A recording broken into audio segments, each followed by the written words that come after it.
Question 1 gives you 3 information. 1, d2y dx square. 2, that it has a point, and this x value, and this y value. And lastly, the gradient has to be 3.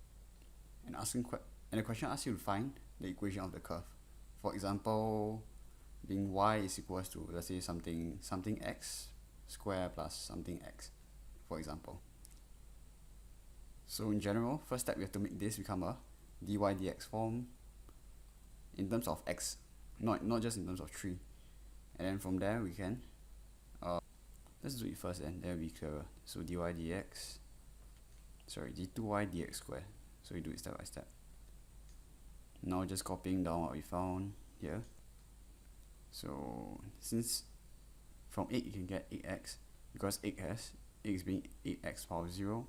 So first thing, to integrate first, what I have to do is the first step itself plus 1 to the power here. So now it becomes 1. And lastly, divide by this new power, which is 1. But since it's 1, so we don't really care. Just the same, here is already 1, so we just plus 1 to it. And then divide by this new value, which is 2. So you can see over here, there's 2 and 2. Lastly, plus c every time we do integration to account for the constant. But before we can even go on to find y itself, we want to clarify and find the exact value of c. And how we do that is we have x value here, right? We have the x value here as well. And for here, dy dx, we have the exact value of dy dx as well. So let's just sub and find the value of c first. So just copying down and let's sub. Dy dx we sub into 3 here. X we sub into 2. And before we go on, let's simplify here first and make it, since 6, 2, you give how much? And x is here, right? So 2 square, and c we don't know, so let's be at c. Now everything else is already numbers except for c being in a algebraic form. Simplify and simplify. So move c to the right, left of the equal sign, move 3 back into the right of the equal sign. Okay, this is a bit confusing, but anyway, just simplify and get c is equals to minus 1, as see here. So now that you have this more full complete version of dy dx, we can proceed on to the next step of getting y itself.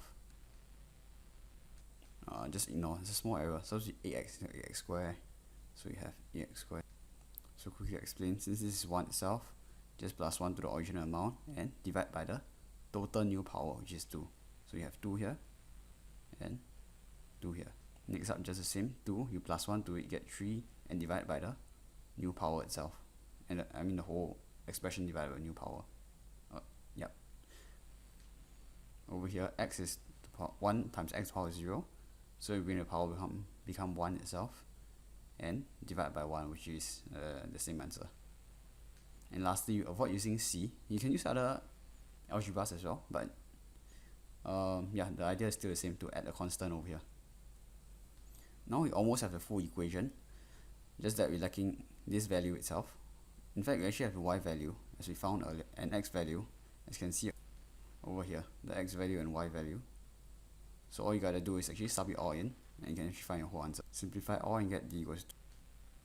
Just write it down, and your final answer is over here. Don't worry too much about the rearrangement. Both answers are still correct.